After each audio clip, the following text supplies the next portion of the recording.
Hi Leo, this is your reading with me. I actually did this, but you can't really see my hand off camera.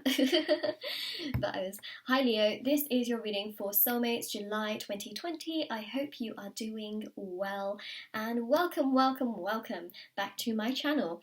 So we are going to see what's coming through. This is going to be for Sun, Moon, Rising and Venus signs. So do check out your other signs. You know, sometimes it can give you a little bit more information.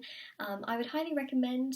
So yeah, I just want to mention before we get started, if you'd like to win a free reading with me, do check out the description box below, as I do a giveaway every single month. It's so simple to enter and all the information's down there. If you would like to book a private paid reading, information is also down below as well. They are done within 24 to 48 hours. And the last thing I want to mention is my Etsy store. I know I talk about this so much, but you guys, I put in so much hard work into my Etsy store and making items which, you know, it's a whole process. So they are spiritual items. So I'm actually wearing two of the bracelets right here. There's bracelets, necklaces, crystals, and there's also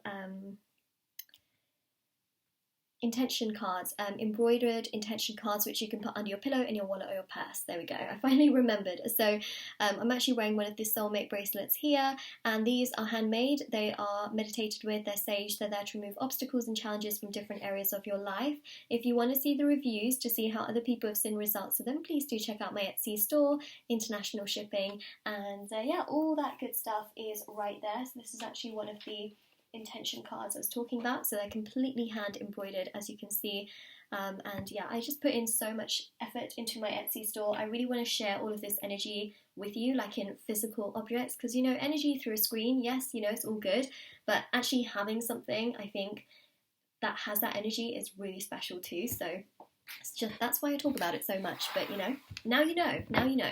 Alright, so Leo, let's begin, and also just want to say a huge happy birthday to those of you sun signs who have birthdays in July. Let's have a look, what do we have for you? Ooh, if you have a birthday in July, I'm seeing you could get a gift, you could receive a gift, which is quite interesting. I'm also seeing the 8 as well. To me, that also symbolises August, because you know, Leo season spans over 2 months. If you're a sun sign Leo and you have a birthday in August, there is a possibility here that you could also receive a gift, specifically from your soulmate as well. But if you don't receive a gift, it could also be something that is just as valuable to you as a gift. For example, it could be communication, some form of a message that just really means a lot to you. It doesn't necessarily have to be like a physical object, which I think is quite interesting. It could be something that has a lot more meaning to you. It's interesting because you've got the Death card and you've also got here the King of Pentacles. I feel like there's a transformation here in your connection. There's definitely something really special that is coming through. To me, I personally feel like there is this really, really strong energy of movement. There is this energy of perhaps things being stuck for a while, and you may even find that until the Mercury retrograde is present in July, which will be up until the 12th of July, you may feel like you're a little bit stuck. Perhaps things are not exactly how you want them to be, but then after the 12th there could be some change because Mercury goes direct, so the communication could be much more effortless, much more flowing, much more progressive. You might figure out, like, finally, okay, this is where I stand, this is what's going on, this is how I feel, like I don't feel so lost anymore. I see direction, and that's what I'm seeing, is that, you know, for a brief moment of time in July you may feel a little bit stuck, and then I see movement, right? So that's where Death sort of kicks in as well, because it is an energy that we do see in July, but I don't see it sticking for the duration of July, just because you have got some very interesting cards right next to it which shows movement and growth, especially with the King of Pentacles. Now this card is really fascinating, and to me, I want to get out some more cards just so that I can get a full grasp of what this is in combination to the rest of the spread. Okay, alright. I'm not going to take those, I just got a huge chunk of cards that came out, so I'm just going to continue to shuffle. There we go, they're all sort of coming out one by one. There's one that just fell on the floor. Let's grab it. Got the Wheel of Fortune, Fate and Destiny. Another King, Hermit, Five of, there we go, Five of Pentacles. I am an upright reader. I just thought I would let you know that, but sometimes the cards sort of have mind of their own, or I accidentally present them the other way. So we've got the Three of Pentacles.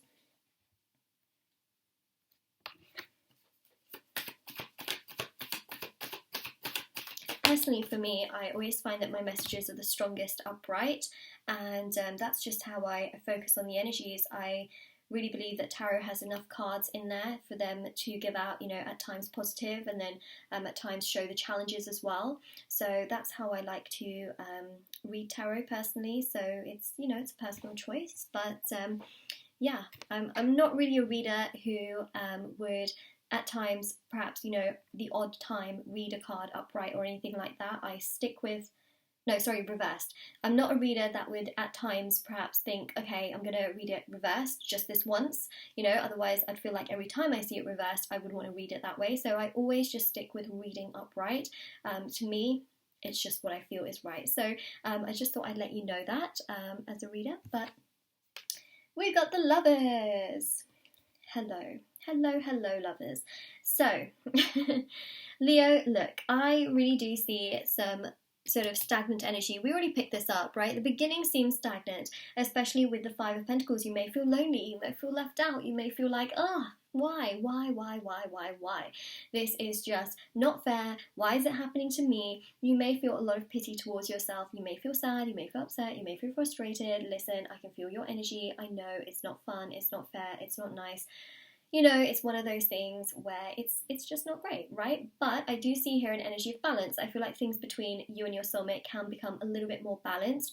There can be a bit more communication. There can be a bit more of the two of you being on the same page, more so towards the end of July when Mercury is direct and not in retrograde. Because when Mercury is in retrograde, sometimes it can be really, really quite a strong thing for certain connections where, you know, exes can return, people from the past can return, people that we have an unstable connection with can be a little bit more stable, but for others it may not be that way, because it's very like split 50-50. Mercury retrograde in certain love situations could be transforming, like life transformation, you know, but for other people it can be difficult. And here I see some stagnant energy. So after Mercury goes direct, I see here a little bit more movement, a little bit more progression, and a little bit more of like, finally things are getting moving, finally I know where I stand, I know what's going on, and that's the kind of energy I see here, where you feel like, okay, the waves are behind me, the challenges are behind me, and now I can go forward and I don't have to worry. It's that kind of a vibe that I am seeing. So it can feel difficult, it can feel annoying, but hey, I am seeing you being truly, truly blessed. Blessed in the sense that there is movement, there is action, there is initiation, there is a sense of stability, which I also think that you're going to feel within yourself, which you're also going to feel in this particular connection slowly but surely. The Hermit here shows again the stagnant energy, where you might think you are sort of isolated and you feel like, all right, maybe it's just me. But then I see that you're going to really find that things do get moving, especially after the 12th. So after the 12th, I see some movement and some teamwork and some collaboration, and you perhaps not feeling as lonely, left out and abandoned as you once did. See, the wheel shows, the wheel turns and abundance comes, but the wheel turns pretty slowly. That's also something to be noted. But we do have the Lovers. So for those of you that were perhaps skeptical with, you know, the rest of the spread, look, we have got the Lovers, right? And the Lovers is a huge card to have because it's Venus energy. Venus is direct in July, but also you've got here an equal and mutual energy, which is full of growth with the trees and the fruit, the trees and the freeze. The trees and the flowers and the leaves and the fruits. There we go, right? So that's what I'm seeing right there. There is movement, but there is a bit of stagnant energy at the beginning of July. So if you feel like things have been stagnant, you know, keep an eye out, because maybe this reading could really unfold for you in the way that it has been described. So Leo, this is your reading. If this reading resonates with you, let me know in the comments section below. Don't forget to like this video and subscribe to my channel if you haven't already. Do check out the description box below for information on private paid readings, free reading giveaway, and of course my intention items, which are on the Etsy store. Well, my Etsy store, that will be linked down below. Hope you have a lovely day or night wherever you are, whenever you're watching this, and definitely do take care.